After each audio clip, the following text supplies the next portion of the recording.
Alright, so we're going to go right into it. We're going to go to ranked seasons. The one thing that I have to say, if I can make my comments, making World Series and starting at 700 is actually nice because we could potentially play people in Hall of Fame right away and don't have to worry about playing All-Star. But I know most years they would start you up at 550 to 650, I think, depending on where you're at. I think that they could have lessened it a little bit and dropped you down just because some of the people who are already top players and are there, they're going to get them so quick, which is fine. But they're going to be the ones take advantage, all the rewards. But like I said, there's no complaining. I usually don't start playing a World Series or try to go for World Series, I should say, in ranked seasons till a little bit, a week after the season starts, just so I can kind of, grind a couple cards and keep up with the content that's coming out, which is what I'm really trying to do this year. So as we look into it, we're going to go to the rewards. Obviously, if you guys played this season and looked at them before, we had a couple of rewards that I think were pretty decent. I mean, Hornsby obviously using that card that last year that mashed necessarily that we used, but I haven't used this card, so who knows what it's like. Juan Pierre is the other option. I think if you're looking for more of a budget team and you happen to make World Series, no money spent. I mean, his arm in the outfield is 67, 83 fielding, which is pretty good, but got a great amount of vision, great amount of contact, great speed, good stealing. This is kind of, in my opinion, one of your upgraded Kenny Loftons. I think Kenny Lofton might have had, an arm of like 57 or something around there, and he was pretty glitchy, but I haven't used Juan Pierre. I don't know how he plays, but it just seems based off his stats that he's actually a card that you might want to try to get or maybe buy if he gets down to some point at 20K in your budget or just come in the game. He might be a card to look into, but I'm kind of staying away from him. I haven't really correct me if I'm wrong, but Adley Rushman, I believe that's how you say his name. He actually looks like a pretty solid catcher if you're looking for a budget beast. But at the same time, I don't really know what his card's going for right now. I think it was like 50K or 40 something K not too long ago. But I would just take the Gary Sanchez, the Player of the Month Gary Sanchez in the packs you get for the XP reward path. Definitely a good catcher. Vision's still 50, so that's actually pretty good for him and for this game. So I would just go with Gary Sanchez all the time. Or if you hit, the Posey pack, get 99 Posey if you want to go that route. I haven't got Posey yet, so we'll see if I take him or what I do with the upcoming packs when I hit the gold level. But we're going to go into the new rewards that got added. Tino Martinez. This card, I feel like, is a card where I kind of undervalued him right away. Certain people are telling me he might end up being that one kind of low-key masher. You never know. I grew up. I'm not a Yankees fan, but I've seen Tino Martinez play plenty of times, even in regular person, or to say in IRL and on TV. And I did like him as a player, but these stats are something I would kind of stay away for. The 90 vision is going to help with the 68 contact versus left and the 71 power versus left, but he does mash righty, so he could be definitely a bench bat. If his price goes down after this ranked seasons or World Series runs, whatever you guys want to say, and he goes down, he might be a bat you want to put in your bench. But 34 speed, he's only can play first base. If I would recommend a first base to anyone besides maybe getting Jami from the Yankees collection, would be getting Matt Olson. Matt Olson from the Affinity, free, beat a couple showdowns, grind the innings, do whatever he needs, spend money on exchanges. He's still going to be cheaper than most cards. Even if you did all 50 points in exchanges, which is 50,000 each, I wouldn't go that route. I would just grind infinities. But he's Matt Olson, definitely I would take. I wouldn't even necessarily look at Tino Martinez unless it's later in the year and you have every card already that you need. But definitely Zach Britton. This is the card that I was kind of talking about a little bit of the intro. This card is going to be nasty. I've had my fair share of control issues here and there sometimes with Britton, but for the most part he does enough to get the job done. And it looks like with an 89 control, we're hoping that the way the pitching is in this game, floating sliders and changeups and all that stuff that you hear about all over Twitter, hopefully this card will give you a little bit of that control edge, beating the curve of how the game's playing right now, and should be a great card for your bullpen. He has a sinker, a slider, 4-seam and 2-seam, 110 H9, 99 K9. The homers 9 is down, walks per 9 is there as well, control 89, 99 velo, and 99 break. That is absolutely filthy, and a lefty. I think he'll be a great card. If we go over to the quirks, is why everybody is actually trying to get this card or wanting to get this card, as I see my homie Karjan, the BR Master, just pulled a Yelich on there. that Outlier. So Outlier's the card. I have to check. We'll check right now. I'm not sure. Don't get me wrong if Kopech has it, but Kopech, throws 102 miles an hour almost every pitch, it feels like.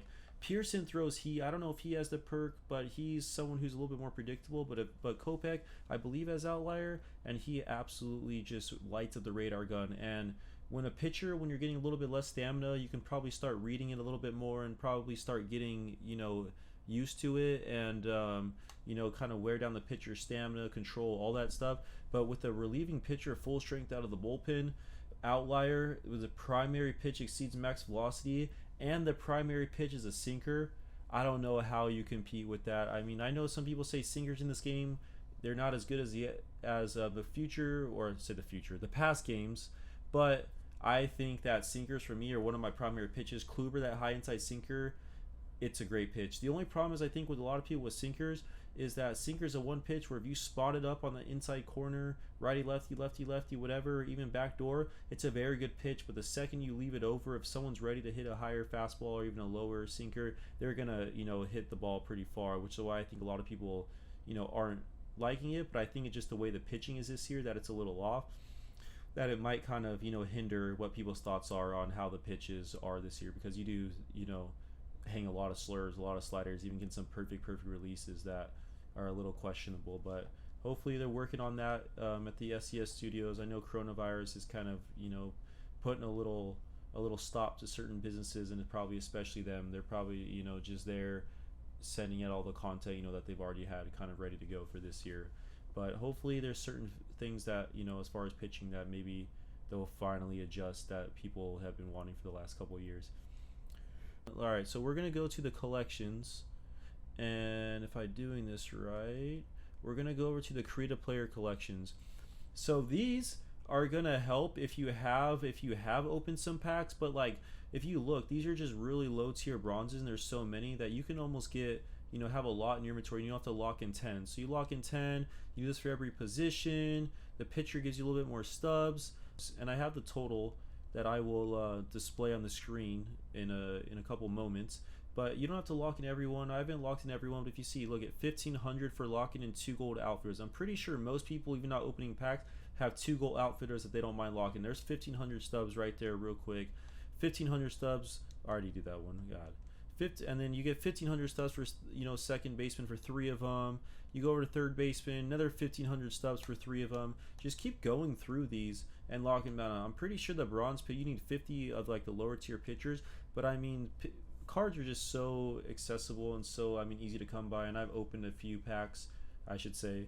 So I had a lot of these in my inventory, but I'll post, like I said, this is just a good way if you're just looking to make stubs. I believe the total is 29,450 stubs you get total from doing all these trading collections, and they're fairly easy. It took me maybe 5 or 10 minutes to go through them and collect them all, and that's a really good way to actually get some stubs. And then if we end up we're gonna go to the Create a Player moments.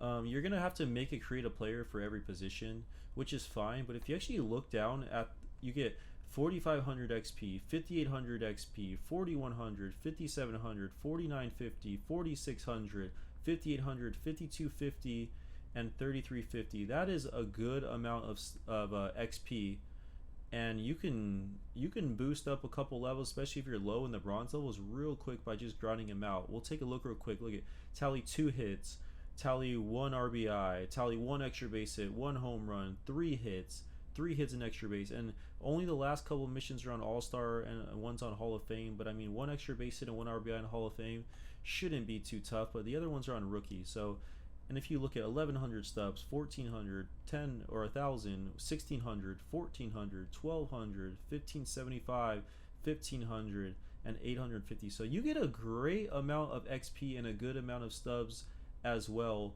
for doing this. And all you got to do is just create a simple basic bronze Create a Player, knock some of the missions out, trade in some of the cards you already have from opening packs or just playing the game, and you're well on your way to, I would assume it's about, looking at it, you're probably between the collections and this, you're probably looking, I would say maybe in the 35,000 stub range. And as far as experience on here, just kind of like looking at it real quick, we'll go through it kind of top of my head. You're looking at around, probably around 30,000, if not a little over 30,000 XP for doing these moments. So like I said, if you guys are new to the game, or maybe you're a veteran player and have overlooked these, which I don't think a lot of them have, but I just kind of stumbled across the collections the other day because I wasn't even worried about doing it. I was like, oh my god, 29,450 stubs. That's a good deal to start off. I could buy, you know, a diamond player, even do 2 smaller collections, you know, like the Cardinals with Flaherty, or, you know,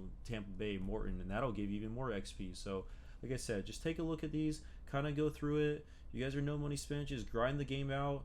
I've spent a tiny bit of money, but I haven't really spent much. I've spent like maybe 30 bucks on Stubs after a couple little discounts in my Amazon thing, so I haven't really spent much at all in this game. I've just been mostly grinding it my butt off and just trying to make Stubs and get players as much as I can. We're going to end the video. Check in next time on some of our series and how the Infinity grind is going. And thank you guys, and see you next time.